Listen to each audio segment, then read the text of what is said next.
All right, so it doesn't take too long for people to start dancing on the graves of people who they disagree with now, and as usual, it's those on the left doing the dance. Now, Loaf passes away, and he was outspoken against vaccine mandates, mask mandates, and lockdowns.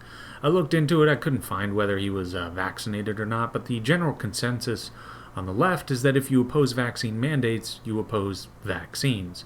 I hear this all the time, which is crazy, and it was good to see. There was actually someone on this thread that Gene Wu here made. He's a Democratic representative from Texas. There was somebody on this thread who said that no one who is vaccinated opposes the vaccine mandates. And I lost count of the number of comments responding to them saying, yeah, I'm vaccinated and I oppose mandates, or I'm vaccinated and boosted twice over and I oppose mandates. Because it really is true. You can be pro-vaccine. I know this is surprising to some people on the left.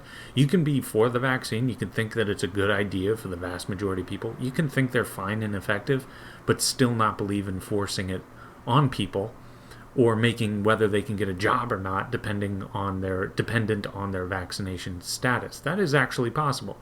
Hell, I oppose vaccine mandates with every fiber of my being, but if you talk to your doctor, and it's a doctor you've been with for a while and you trust them, they have a good head on their shoulders, they're always up to date with the current science, they say the vaccine would be great for you, and if you get it, any worry you have about COVID can just be put to rest, etc., etc. If you have that conversation with your doctor and then you want to go get the vaccine, I'm all for it. You need a ride, I'll drive you to where you need to go to get your jab. It's a personal choice, and I'm fine with that. Just after you get vaccinated, don't pretend like you still can't spread it, and don't act like you're inoculated to all microbes and that you can somehow float above everyone else. I mean, that would be appreciated. But go for the vaccine if you want. More power to you. I'm fine with that. And I've said this a million times. It could very well be a great choice for you, no doubt. So I have no idea if that's how Loaf was. I don't know if he was vaccinated, but the assumption is that he must be totally against the vaccine because he didn't go along with the same narrative people like Gene Wu go with. All right, well, that's crazy. But I do have one question, and I pose this to Gene Wu. He started this long thread talking about how Loaf died because of his personal choice, his personal conviction. He flaunted all efforts to protect himself or others. This attitude leads to hospitals being over capacity, etc., etc. Okay, then, I had a question. I'm still waiting for a response, but I'm not holding my breath. Has this Gene Wu guy said anything, ever, even remotely like this, about the mass death over the past few decades we've experienced from the overweight and obese?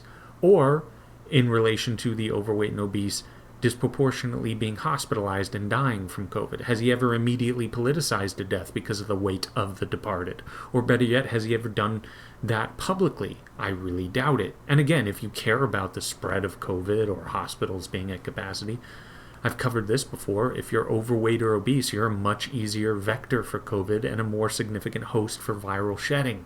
In essence, you're more contagious if you're overweight or obese. So if you follow the science, it's totally appropriate to criticize the overweight and obese. So why don't they?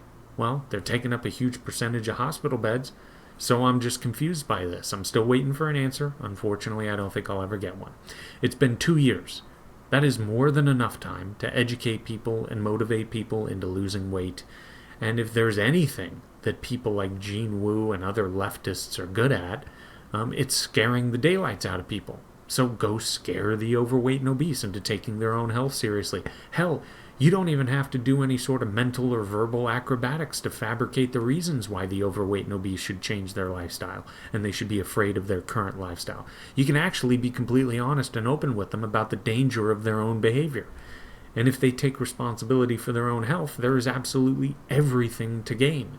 Their quality of life will absolutely skyrocket. This is an easy and extremely productive message, yet people like this say next to nothing. Once in a while, you might get a passing comment. That's about it, and that's unacceptable. So eventually, people like this are going to have to deal with a weird dichotomy of sorts. They talk about fat phobia. They praise Cosmopolitan magazine for saying that obese is beautiful. Yet every demonization they make of someone who didn't go along with the COVID narrative can be applied to the obese. So why the contrast there? very weird, and eventually they're going to have to answer for it, because people are not crazy for saying that people like this seem to be out of their mind. But anyway, that is all for now. Like, subscribe, share the video. It's very much appreciated, and you take it easy.